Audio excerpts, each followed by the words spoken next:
कि दोबारा आप वहाँ नहीं जा सकते हैं, दोबारा वहाँ फिर से जा सकते हैं। कौन जाता है वहाँ पर दोबारा निगोद में? तो शास्त्रों में लिखा है कि बेजीव जाते हैं जो जीवों की रक्षा नहीं करते। निगोद में कौन जाता है?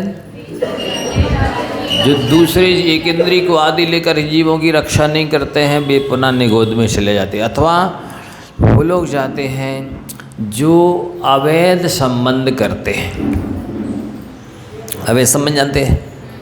फ्रेंडशिप, रिलेशनशिप, सिचुएशन रिलेशन इत्यादि करते हैं और गर्भवती हो गए तो प्रति क्षण गिराने का भाव करते रहते हैं, जल्दी से गिर जाए, जल्दी से गिर जाए, जल्दी से गिर जाए। तो ऐसे कर्म बांधते हैं कि वो अनंत काल के लिए निगोद में चले जाते हैं। तो आपको कल दृष्टांत दिया गया था कि वहाँ पर किस तरह के कष्ट हैं, बोलो।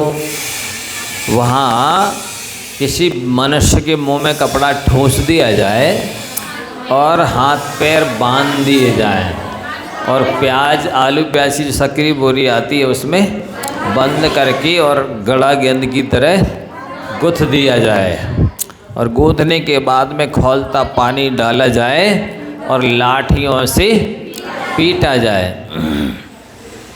तो उस मनुष्य को जैसा कष्ट होगा उससे अनंत गुने ज़्यादा कष्ट निगोद में है। आगे आगे आ जाओ, खूब जगह है, इधर भी खैर जगह खाली पड़ी है।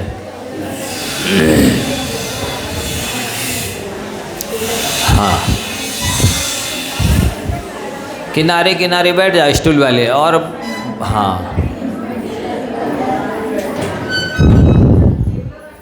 तो समय बहुत कम कीमती है अपने पास में, बातें नहीं करेंगे बिल्कुल भी। फिर वहाँ से निकलना कैसे होता है, कितना कठिन है, किस प्रकार से निकलता है जी? जैसे भड़भूजा भाड़ में चने सेकता है और एक आध चना बाहर निकल आता है, वैसे ही बड़ी मुश्किल से कठिनाइयों से ये जीव निगोद से।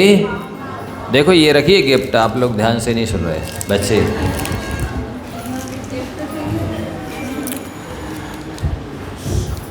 तो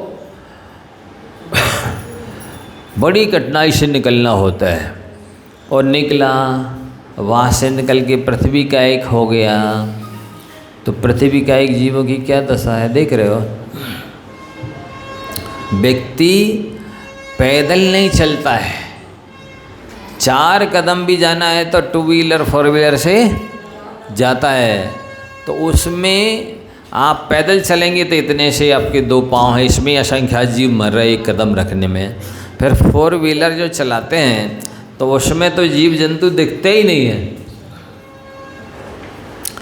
तेज़ी से चलती है 2 व्हीलर 4 व्हीलर, तो उसमें तो असंख्यात गुने और ज़्यादा हिंसा होती है। और पैदल नहीं चलते हैं तो इन लोगों को बीमारियां घेरती हैं, वाहन से चलने वालों को बीमारियां घेरती हैं। तो इसमें नुकसान ही नुकसान है। दूसरा, लोग अनावश्यक है क्या क्या बनाते, कोठी, बंगले, मॉल, मार्केट, कॉलोनी, इस सब में पृथ्वी का एक जीवों की हिस्सा नहीं हो रही ना। तो अनावश्यक नहीं बनाने चाहिए हैं। और साथ ही खेती इत्यादि होती है, उसमें भी जीवों की हिंसा होती है, होती कि नहीं होती? उसमें भी हिंसा होती है। पृथ्वी का एक जीव तो सदैव उन पर सारे वाहन कहाँ चल रहे, 2 व्हीलर 4 व्हीलर में भी छोटे वाहन, बड़े वाहन और बड़े वाहन हैं, लगेज लेकर चलने वाले वाहन हैं, कितने सारे वाहन चलते हैं। तो वो जीव तो सदैव पिसते रहते हैं।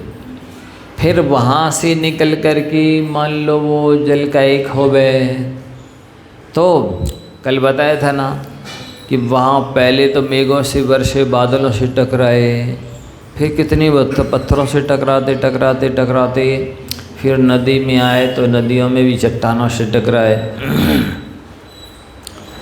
कदाचित बच जाए तो वहाँ से फिर मशीनों से प्रेशर से खींचा जाएगा, बड़े बड़े हौज टैंकी टैंकरों में भरा जाएगा, फिर वहाँ से पुनः नगर में सफ़र में सप्लाई होगी, और सप्लाई होगी तो फिर आपके घर में आ गया। अब नल है तो टोटी नहीं है, टोटी है तो छन्ना नहीं है। छन्नी देखते हो कैसी लगती नल में? नलों में छन्नियाँ लगती जिनसे चाय छानी जाती है। कौन सी छन्नियाँ लगती? और जीव की अवगाहना मालूम आप लोग को कितनी है? शोक से निगोदिया लब्धा पर्याप्त तक की अवगाहना घनांगुल की असंख्यात विभाग होती है। मान के चलिए सुई की नोक के संख्यात विभाग, सुई की नोक के संख्यात हिस्से करिए। कितने हिस्से करना है? संख्यात हिस्से कर देंगे, एक हिस्से बराबर उसकी जीभ की अवगाहना है। और आपने छन्नी लगाई है चाय छानने की, बोलिए छनेगी जीभ? अब मान लो चलो छन गए, कोई अच्छे मोटे लट्ठे की लगा दे। अब वो लट्ठे की छन्नी लगाई है, डबल लगाई, तो आधा पानी ऊपर से अनछना गिर रहा है, प्रेशर से आया, सो छन्नी के ऊपर से बिना छना गिर रहा। चलो मान लो नहीं गिरा, तो उसको छानने के बाद में उन जीवों की तो फांसी लगी है, कौन जवानी डाल रहा है? अब वे वहाँ पर टंगे टंगे लटके लटके तड़प तड़प के मर रहे कि नहीं मर रहे? और उसमें भी इतना ज़्यादा एक्स्ट्रा पानी भर लिया टंकियों में, नादों में, और कि जितने भी बर्तन थे, बाल्टी आल्टी जितनी थी सब भर लिए, और सब उगरे पड़े हैं। सो उनमें लाइट से, हवा से जितने भी जीव आके गिर रहे हैं, तड़प तड़प के छटपटा छटपटा के मर रहे हैं। इसका पाप किसे लगेगा? बोलिए। पानी भर रहे हैं, भरवा रहे हैं, अनुमोदना कर रहे हैं, उपयोग कर रहे हैं, उन सबको नहीं लगेगा हैं? और भरा रखा रहेगा। जैसे मान लो ऊपर छत इत्यादि है ना, तो वहाँ पर कोई टूटे फटे कोई घड़े हैं, कोई पीका है, कोई मतलब पात्र ऐसे हैं कि पानी वर्षा और उसमें भर गया बर्तनों में। आपकी बिल्डिंग है 2 4 6 खंड की, और प्राणी गिनती के 1 ही 2 हैं। सो जाने का अवसर पड़ता ही नहीं है वहाँ ऊपर, और उसमें पानी भर गया तो भरा रहा, उसमें जीव उत्पन्न हो गए, ऐसे बिलबिलाने लगे। अब धूप निकली, सो धूप से वो पानी सूख रहा है, तो उसमें भी अब जो जीव उत्पन्न हो गए हैं वे सब मर रहे हैं। इसका पाप किसे लगेगा बताओ? है विवेक? लगेगा ना पाप। और देखिए अब इस तरह से पानी का दुरुपयोग होता है। लोग 1 गिलास पानी से जो काम चल सकता है, मंजन में भी तो भी नल चालू रखते हैं। दाढ़ी बन रही है तो चालू रखते हैं, ब्रश कर रहे हैं तो चालू रखते हैं। कितने बाल्टी पानी बह गया। नहाने में भी चालू किया, नीचे बैठ गए, फिर थोड़ा खिसक के साबुन लग रही है, नल चालू है। जो काम 2 लीटर से हो सकता था उसमें 2 बाल्टी से भी ज़्यादा बह गया। और देखना बर्तन, अब कपड़े वाली बाई है, बर्तन वाली बाई है, झाड़ू पोछा वाली बाई है, उसको विवेक है कि कितना पानी बर्बाद हो रहा है, कितना निरमा साबुन बर्बाद हो रहा है, कितनी बिजली बर्बाद हो रही है। नल चालू है और वो अपने घिसे जा रही है, और एक धोया साबुन लगाई और पूरी बाल्टी में जोड़ के पलटा दिया, बाल्टी फिर भर रही है, फिर धोई जा रही है। कितने बाल्टी पानी बह गया। कपड़े वाली बाई है, नहीं समझे? अब इसमें 4 जोड़ी कपड़े धोए तो कितने बाल्टी पानी उसने फेंक दिया। और पानी में जीव हैं, 1 बूंद में असंख्यात जीव हैं। हेलो, 1 बूंद में कितने जीव हैं? और कई बाल्टी पानी वो निरमा और साबुन के मिलकर जा रहा है, बह रहा है। सो वो निरमा साबुन के साथ साथ वो पानी जा रहा है नाली में, कितने किलोमीटर तक बहता जाएगा। क्योंकि 1-2-4 बूंदें थोड़ी गिराई, कई बाल्टी डाला है। अब वो जितनी जगह बहता चला जाएगा उस नाली में ऑलरेडी जो असंख्यात स्थावर बिलबिला रहे हैं, उस निरमा सावन की तीक्ष्णता से सब मरते नहीं जाएंगे हैं? बोलिए महाराज जी हमने कौन से कर्म किए हैं? हम पूछेंगे नहीं फिर कौन से नहीं किए जी बता दो हैं? इतने अविवेक है लोगों का कि जो काम कहना चाहिए राई के दाने बराबर कर्म का बंद होता विवेक से करते तो उस काम को करने में समेरु पर्वत बराबर पाप का बंद कर लिया। और देखना आप लोगों की बात नहीं कर रहे, आप लोग तो समझदार हैं, अन्यत्र की बात बता रहे हैं। अब वे कपड़े पहने, एक बार पहने और मंदिर आए या किसी मॉल मार्केट में किसी शादी पार्टी में गए, एक बार पहन के डाल दिया धुलने के लिए। क्यों डाल दिए? ना बैठते समय विवेक रखा कि मिट्टी है कि पानी है कि गंदगी है, जहाँ कहीं बैठ गए। क्यों बैठ गए? वो कपड़े वाली बाई है धो लेगी, काय के लिए लगी है, फ्री के पैसे देंगे क्या? सुन रहे आप लोग?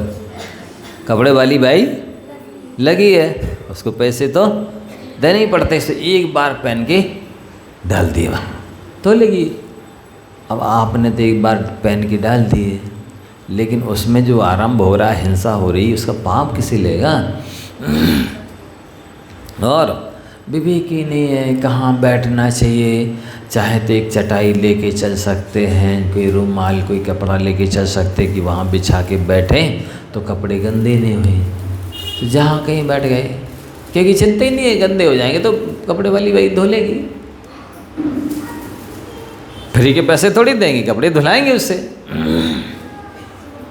तो इस तरह इनको आदि लेकर झाड़ू में, पोंछा में, गाड़ी धोने में, जूते चप्पल धोने में और लेटरिन बाथरूम धोने में कितना सटक से डायरेक्ट पानी यूज किया जाता है।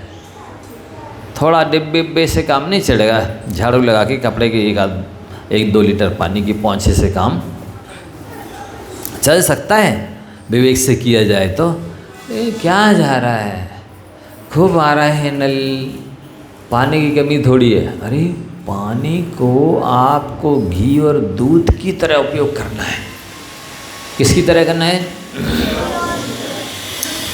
देखिए कुर्सी वाले पीछे बैठे या किनारे से बैठे, जिससे पीछे आने वालों को दिखे, आपकी वजह से अंतराय ना पड़े। किनारे में बैठे या पीछे बैठे,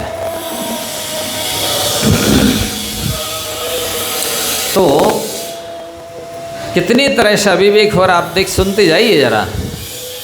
चाहते तो उतना ही काम आधी बाल्टी से भी हो सकता था। हम लोग देखो हो गया ना, चलिए हम लोग जिस समय ब्रह्मचारी अवस्था में 4-4 जोड़ी कपड़े धो लेते थे, एक बाल्टी पानी भी घर से नहीं होता था। इतने क्या, थोड़े पानी को गर्म किया, निरमा घोल के गला दिया थोड़ी देर के, आधा घंटे भर के लिए, फिर बाद में ऐसे मसल करके निचोड़ दिया। फिर जो आधा पानी है उसको 2 जगह करके इसमें डाला, इसको निचोड़ दिया मसल के, फिर दूसरे में डाला, कपड़े फ्रेश हो जाते थे। एक बाल्टी पानी में 4-4 जोड़ी कपड़े धुल जाते थे। इधर एक जोड़ी में 4 बाल्टी पानी भीग रहा है। तो आप यदि चाहते हैं कि पाप का बंध न हो, पुण्य का बंध हो, निष्प्रयोजन हम अनर्थदंड से भी बचें, कितना निरमा, कितना साबुन, कितनी लाइट, कितना पानी बर्बाद होता है, ये सब अपव्यय होता है। अब उस जल का एक जीव की दशा देखिए, आपने सीधा नल से लिया, मान लो ठंडी के दिन है, और सीधा डायरेक्ट हीटर लगा दिया। क्या कर दिया? हीटर लगा दिया। ठंडे पानी से थोड़ी ना आएंगे। अब वो आसान छना पानी है तो उसमें केवल जल का एक जीव नहीं है, उसके अंदर 2 इंद्रिय, 3 इंद्रिय, 4 इंद्रिय, असैनी, सैनी, पंचेंद्रिय जीव्य हैं। 60 निकाय के जीव हैं उसके अंदर। इसी तरह से अब गर्मी के दिन है, बहुत गर्मी है, सो कूलर चालू कर दिया। अब कूलर में पानी भरा जा रहा है, आप तो ठंडे में सो रहे, लेकिन उसमें 6 निकाय की जीवों की हिंसा हो रही। मालूम है कूलर इसी इत्यादि में, क्योंकि वहाँ पर 5 स्थावर और त्रिश सबकी हिंसा होती है। आप कहेंगे वनस्पति काय कहाँ है उसमें? वनस्पति काय केवल हरि के रूप में नहीं रहते हैं, और भी अनेक अवस्थाओं में अनेक रूपों में पाए जाते हैं। सो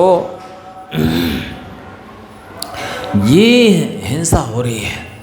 आपका जैसे कोई व्यक्ति 5 स्टार या 7 स्टार में जावे और वहाँ जो भी ऑर्डर दे सारी चीज़ें ला कर के सामने वाला देते जाएगा, और जैसे आप बाहर निकलने लगेंगे तो क्या थमा देगा? बिल थमा देगा। ठीक इसी प्रकार से आप लोग जो भी फैसिलिटी यूज कर रहे हैं, जहाँ सुख सुविधा यूज कर रहे हैं, ये फ्री में नहीं कर रहे हैं। एक तो आपका गांठ का जो पन्ना बांध के लाए हैं वो खर्च कर रहे हैं, और अगले के लिए पाप का बंद कर रहे हैं। आगे के लिए पाप का बंद कर रहे हैं। आप जैसे मंदिर जी आए हैं, तो मंदिर जी आने के पहले आपने स्नान किया, कितने बाल्टी निरमा सावन पानी खर्च किया। इसके बाद मंदिर आए, मंदिर के दरवाजे के बाहर नल खोला और पैर ऐसा रख दिया, अब पानी तो 1-2 डिब्बा, कितने डिब्बा बह गया, और नीचे की सूखा ही रहा, सूखा रह गया। देखना जरा विवेक लोगों की, मैं देखता रहता हूँ पैर धोने की स्टाइल। ऐसे रखा है पाँव, ऊपर से पानी डाला, आगे बढ़ गए। अरे जहाँ धोना था, जहाँ पर गोबर क्या बिष्टा क्या कीचड़ किस पे पैर रख के आए, उधर होया ही नहीं। चाहते तो ऐसे सूखे फर्श पर पैर धोते तो 50 ग्राम पानी में भी पैर धुल जाते, नहीं समझे? लेकिन वही स्टाइल नहीं है, विवेक ही नहीं है, डर ही नहीं है पाबंद का। कितने प्रकार से आप दुरुपयोग करते हैं इस पानी का। घी और दूध की तरह प्रयोग करना चाहिए। महाराज जी कौन घी दूध के बराबर महंगा है? अरे महंगा तो नहीं है, लेकिन हिंसा बहुत होती है। जब वैज्ञानिक लोग 36,450 जीव मान रहे हैं, तो जैनाचार्य एक बूंद में असंख्यात जीव कह रहे हैं। और आपको ये भी बताया कि सारी पृथ्वी के 7 सुमेरु पर्वत बराबर सोने का दान करें, जितना पुण्यबंध होगा उससे कहीं ज़्यादा पुण्य का बंध एक जीव की प्राणों की रक्षा करने पर होता है, अभय दान देने पर होता है। तो आपको सोने चांदी के दान के करके पुण्य कमाना चाहिए कि जीवों को अभय दान करके पुण्य कमाना चाहिए? सबसे ज़्यादा पुण्य का बंध होता है तो अभय दान से। और वैसे सच्चे मायने में तो व्रती बनने पर जीवों की रक्षा होती है और पुण्य बंद होता है, लेकिन फिर भी जो व्रती बनने में अक्षम है वे भी अभी जो अविवेक से सुमेरु पर्वत बराबर कर्म का बंद कर रहे हैं। विवेक जागृत हो जाए, क्लास प्रवचन सुन ले रहे, स्वाध्याय करें, तो वो भी कम से कम राई के दाने बराबर कर्म बंद करेंगे। बस इतना अंतर पड़ जाएगा। ज्ञान से और अज्ञान से बहुत फर्क पड़ता है। अभी व्यक्ति जिसे अपन दुरुपयोग कहते हैं, अनर्थदंड कहते हैं, अपव्यय कहते हैं, उससे भी 90% ज़्यादा कर्म का बंद करते हैं। और स्वाध्याय हो जाए, ज्ञान हो जाए, तो ये 90% पाप कर्म की बंध से बच जाए। अब चलिए, माने ऐसे और भी कई तरीके हैं जो पानी का दुरुपयोग किया जाता है, कितने आप तो सब जानते हैं। तो उसको बचाना चाहिए, रक्षा करनी चाहिए। फिर वहाँ से निकला चलो वो जीव, अब अग्नि का एक हो गया है। देखना जरा, पहली बात तो पानी से बिजली बनी है। आपको बताया था कल कि वो किसी भी जलाशय में बनती है, और जिस जलाशय में बनती है वहाँ पर असंख्यात त्रैस स्थावर के साथ साथ बड़ी बड़ी मछलियाँ भी, वहाँ जो मशीनें लगी हैं उसमें कट पिस जाती है, तब कहीं ये लाइट बनती है। आप तो बाहर से आए और थोड़ा चल के आए हैं, जीना चढ़े उतरे हैं, तो थोड़ा सा हीट तो पड़ेगी, गर्मी लगेगी। आपने जाते ही सारे स्विच ऑन कर दिए, 2 मिनट में पसीना शांत हो गया, अथवा आप धूप से आए थे तो दिख नहीं रहा था, 2 मिनट बाद दिखने लगा। अब जैसे चालू करने के लिए उंगली चली थी, क्या ऐसा बंद करने के लिए चलती है? बंद कर देते तुरंत? नहीं करते। कोई यदि कह रहा है तो छपे सभी झूठ बोल रहा है। हाँ, तो आपको ये प्रयास करना चाहिए कि हम कहीं से चलकर आए, पसीना निकल जाए तो ये रोमकूप खुल जाए, सो इनमें से ऑक्सीजन अंदर जाने लगे, जो स्वास्थ्य के लिए लाभदायक होती है। तो आप लोग पसीना निकलने ही नहीं देते हैं, तो ना AC AC AC AC AC CC करते रहते हैं, एसी में रहते और सीसी करते। तो ये जो एसी में रहने की आदत है ना, ऐसे लोगों के शरीर मोम की तरह हो गए हैं। क्यों? मिट्टी, पानी और हवा 100 रोगों की 3 दवा। मिट्टी, पानी और हवा 100 रोगों की 3 दवा। यदि आपको नेचुरल प्राकृतिक जल मिले, जिसका मिट्टी आदि से संपर्क हुआ है, वो जल मिले, और फ्रेश एयर इज रिजुविनेटिक, स्वच्छ वायु स्वास्थ्यवर्धक होती है। सुन रहे आप लोग? स्वच्छ वायु स्वास्थ्यवर्धक होती है। तो आप लोग 12, 1, 2 बजे, 3 बजे सोएंगे और एसी में सोएंगे, और 9, 10, 11 बजे सो के उठेंगे, और वो जो फ्रेश एयर है, स्वच्छ वायु है, वो रात में 3 बजे से 6 बजे तक बहती है। स्वच्छ वायु कब बहती है? रात को 3 से 6 के बीच बहती है। उस समय आपके सारे खिड़की दरवाजे बंद हैं, सो आपको तो वही प्रदूषित वायु रिसाइकलिंग होकर के वही लेते रहते हैं, इसलिए आप लोग बीमार होते हैं। क्या होते हैं? बीमार होते और कमज़ोर रहते हैं, और दवाइयाँ खाते रहते फिर भी स्वस्थ नहीं होते हैं। सुन रहे हैं कि नहीं? इसलिए आप एक नियम याद रखें, सभी लोग बहुत ध्यान से सुने। जो भी व्यक्ति रात को 10 बजे के बाद जागता है और सुबह सूर्योदय हो जाने के बाद तक सोता रहता है, तो उसको 3 चीज़ें तो अवश्य ही प्राप्त होंगी: रोग, शोक, दरिद्रता। लिख लो, ये मैं साइन कर दूंगा, लिखो। बिल्कुल 10 के बाद जो जागेगा और सूर्योदय हो जाने के बाद तक सोता रहेगा, सो रोग, शोक और दरिद्रता को प्राप्त होगा नियम से। यदि चाहते हो ये 3 चीज़ें नहीं आए, रोग नहीं आए, शोक नहीं आए, दरिद्रता नहीं आए, तो आपको 10 बजे तक हर हालत में सो जाना चाहिए, और सूर्योदय होने के 1 अंतर मुहूर्त पहले उठ जाना चाहिए। 45 मिनट पहले उठ जाइए। वो समय, सुनो ध्यान से सुनिए, बहुत महत्वपूर्ण बात बताई जा रही है। आप लोग उठना बैठना करेंगे, समय पूरा हो गया, हम अभी बंद कर देंगे। क्या कहा जा रहा है कि जो आप लोग जो पढ़ाई रात में 10 बजे 9 बजे शुरू करते हैं और 12-2 बजे तक पढ़ाई करते हैं, तो आपने 9 से 12 तक लगभग 3 घंटे में जो पढ़ाई की है, 3 घंटे 4 घंटे या 6 घंटे जो जितनी पढ़ाई करते हैं, सुबह यदि आप 3 बजे या 4 बजे उठ जाएं तो 1 या 2 घंटे में हो जाएगी 6 घंटे की पढ़ाई। और ये जो 9 से 12, 1 बजे तक पढ़ा, 2 बजे तक पढ़ा है, वो आपको समझ में भी नहीं आएगा और याद भी नहीं रहेगा। और ये जो 3 से 6 के बीच की जो पढ़ाई करोगे, वो समझ में भी आएगी, याद भी हो जाएगी, और वो आपके लिए स्थायी रहेगी। करके देखिए, पूर्व दिशा में मुँह करके बैठिए। देखो, कोई भी सामयिक करना है, जाप करना है, ध्यान करना है, योगासन प्राणायाम करना है, पूर्व या उत्तर दिशा में बैठिए और सुखासन लगा लीजिए।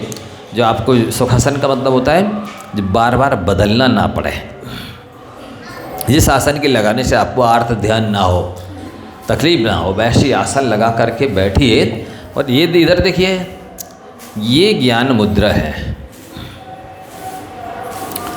ज्ञान मुद्रा है। और साथ ही ऐसे अपन अपने घुटनों पर रख लीजिए, कमर को सीधी रखिए सदैव। टेढ़ी कमर रखने से कितने नुकसान है। एक तो डाइजेशन ठीक नहीं रहता, जैसे व्यक्ति जो कमर झुका के बैठते हैं उन लोगों का डाइजेशन ठीक नहीं रहता है, मतलब पाचन तंत्र खराब हो जाता है, पाचन क्रिया ठीक से नहीं हो पाती है। और जब पाचन क्रिया ठीक से नहीं होती तो उनके पेट साफ भी नहीं होते हैं। दूसरी बात, सांस लेने में बराबर माने अनुकूलता नहीं रहती है। तीसरी बात, कमर झुकाकर बैठेंगे तो थोड़ी सी उम्र के बाद आपकी कमर टेढ़ी हो जाएगी, ये पक्का है। इसलिए अपन सीधी गर्दन करके और सीधी कमर करके बैठेंगे। और ऐसे आप इस तरह से स्टैंड लगा करके पुस्तक को खोल के रखें,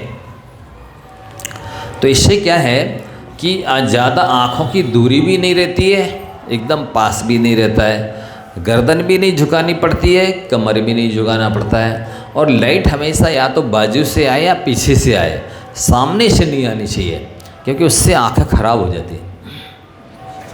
और साथ ही ये बायां स्वर जानते हैं, लेफ्ट स्वर, यदि आप लेफ्ट स्वर में बैठेंगे पढ़ने के लिए तो आपका माथा ठंडा रहेगा, एकाग्र रहेगा और पढ़ाई में मन लगेगा। और जो चीज़ पढ़ेंगे वह आपको समझ में आएगी, याद रहेगी। आप लोग 9 से 12 या 1-2 तक पढ़ते हैं, वो गलत है तरीका। ये सोने का टाइम है, क्योंकि 4 प्रहर होते हैं, 6 से 9 तक रौद्र प्रहर चलता है। अभी कौन सा चल रहा है? रौद्र प्रहर चल रहा है। 9 से 12 तक राक्षस प्रहर चलता है। 12 से 3 घंटे के गंधर्व प्रहर चलता है। और 3 से 6 मनोहर प्रहर कहलाता है। उस मनोहर प्रहर को ब्रह्म मुहूर्त भी बोलते हैं। और उस समय जो भी अध्ययन है, ध्यान है, साधना, योगासन, प्राणायाम इत्यादि किया जाता है, वो सब तन मन के लिए लाभदायक होते हैं। आप सब ध्यान से सुन रहे हैं? समय हो गया है, अभी प्रश्न करना, इसके बाद में वहाँ आगे का कार्यक्रम है, तो आगे की बातें आगे बताई जाएंगी। आप लोग समय से आइए, बहुत सारी बातें बतानी है आपको, जीवन जीने की कला सिखाएंगे। विद्यार्थी भी आएंगे तो उनको भी मिलेगा, और ये लोग भी आएंगे, और सबके लिए, जेंट्स और लेडीज सभी के लिए है। ऐसा ना समझें कि व्यक्ति विशेष के लिए क्लास है। तो आप लोग समय से आकर के लाभ लेंगे तो बहुत कुछ मिलेगा।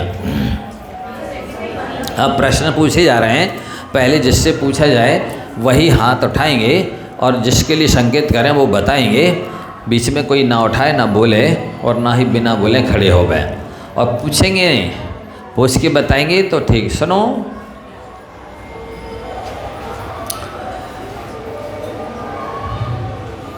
ये तो कल पूछ लिया था पन्ना निगोद वाला। अच्छा, हाँ। यदि वैसे अपन लोग निगोद में कब से रहे, कब तक, और यदि दोबारा चले गए तो कब तक रह सकते हैं? हाथ उठाइए, बोलो रिद्धि।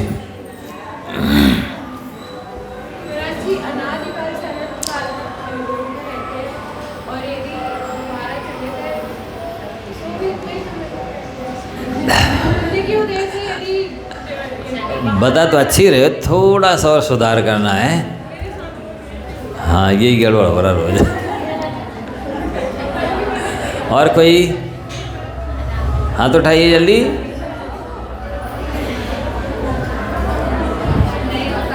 निगोद में कितने समय तक रहे, और दोबारा जाएंगे तो कितने समय तक रहना पड़ेगा, कितने, या जल्दी वापस आ जाएंगे, क्या होगा?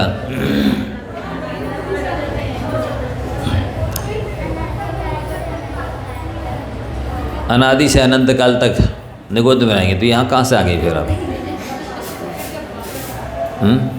यदि अनादि से अनंत निगोद में रहते हैं तो अनादि तो आ रही है, चल रही है, और अनंत तो उसका तो एंड ही समापन नहीं है। आप तो यहाँ बैठी मनुष्य पर्याय में, निगोद में कहाँ हो?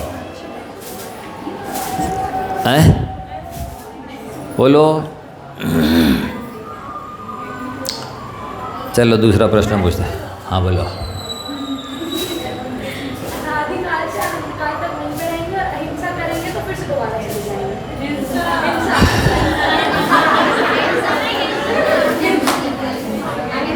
अभी बराबर उत्तर नहीं हुआ है। और कोई बोलो।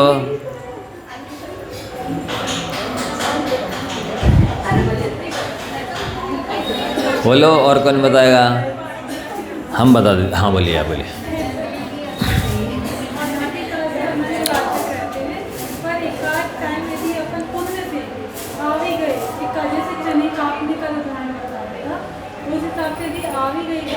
यदि हिंसा और कुछ ऐसे जो हमने बंध बांधे हैं तो वापस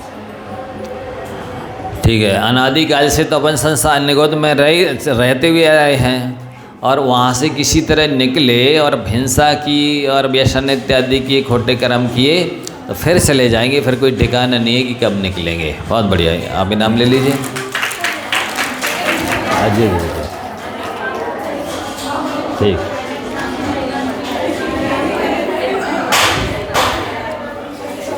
निगोद में सुनो ध्यान से, निगोद में कौन जाता है? बोलो वाला। कौन सी हिंसा? हिंसा करते और हाँ बोलिए। जो जीवों की रक्षा नहीं करते हैं और जो अवैध संबंध बनाते हैं। ऐसा अवैध संबंध बनाते हैं और जीवों की रक्षा नहीं करते भी निगोद में जाते हैं। बहुत बढ़िया।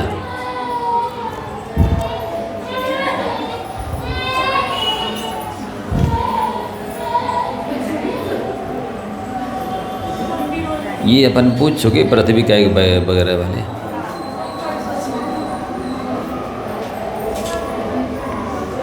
एक जीव की रक्षा करने पर कितना पुण्य का बंध होता है?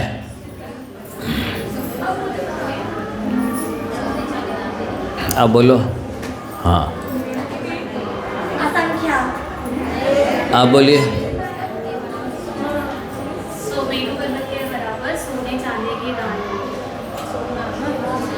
और बोलो अच्छे से, आप बोलो। हाँ बोलो।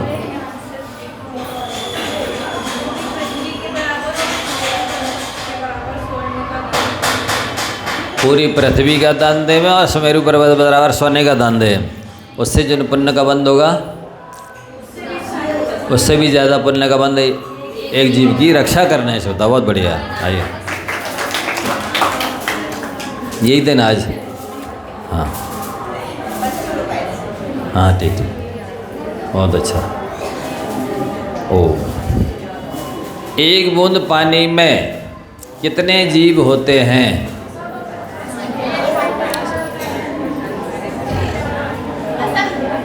असंख्यात। बहुत बढ़िया। एक बूंद पानी में असंख्यात जीव होते हैं।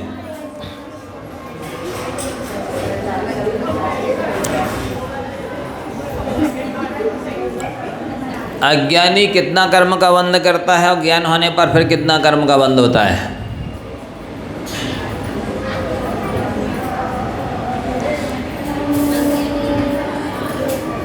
बोलो।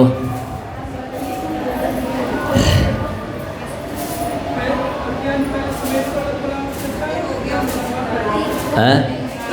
बहुत बढ़िया। अज्ञानी सुमेरु पर्वत बराबर कर्म का बंध करता है और ज्ञान हो जाने पर वही जीव उसी स्थान पर राई के दाने बराबर कर्म का बंध करता है। आइए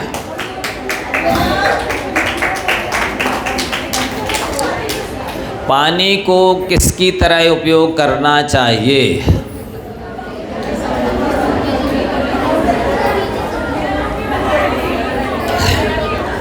ये वाला पी लिया। हाँ आप बोलो। घी और दूध की तरह पानी का उपयोग करना चाहिए। बहुत बढ़िया, बहुत बढ़िया।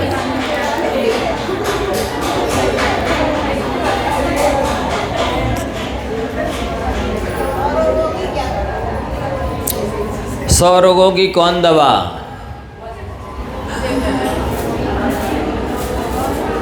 बोलो भाई।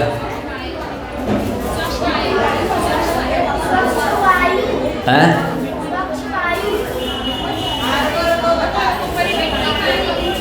इनको नहीं मिला अभी के नाम? हाँ बोलो।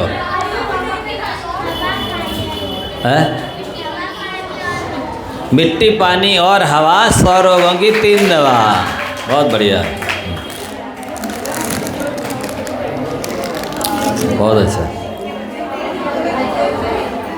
रात को 10 के बाद जागने वाला और सूर्योदय हो जाने पर भी सोता रहने वाले को क्या प्राप्त होता है?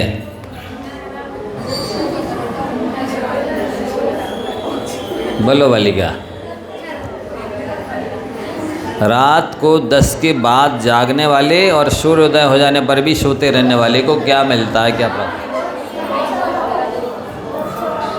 है?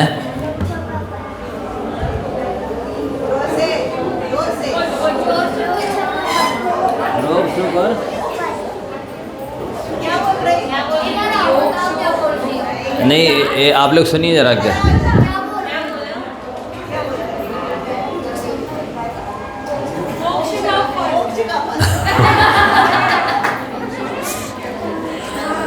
बोलो, आप बोलो। बहुत बढ़िया। रात को 10 के बाद जागने वाला और सूर्योदय हो जाने पर भी सोते रहने वाले को रोग, शोक और दरिद्रता की प्राप्ति होती है। बहुत अच्छा। कितना ही रहने दे। अच्छा है क्या?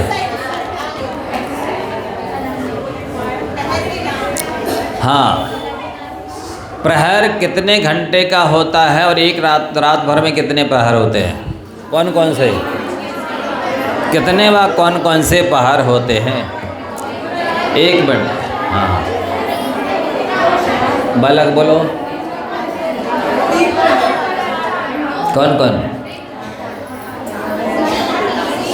और बोलो कोई, बोलो।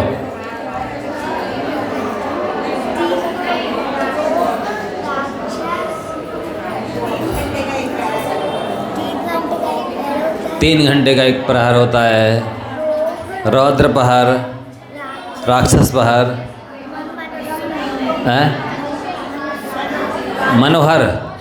मनोहर प्रहर 3 हुए। और कौन बताएगा? बालक बोलो। हैं? कौन सा? गंधर्व प्रहर। बहुत बढ़िया। प्रहर 3 घंटे का होता है। अभी 6 से 9 रौद्र प्रहर चल रहा है, 9 से 12 राक्षस प्रहर रहता है, 12 से 3 गंधर्व प्रहर रहता है और 3 से 6 मनोहर प्रहर होता है। उसी को ब्रह्म मुहूर्त भी बोलते हैं। बहुत अच्छा। ठीक, बस। जा वाणी के ज्ञान ते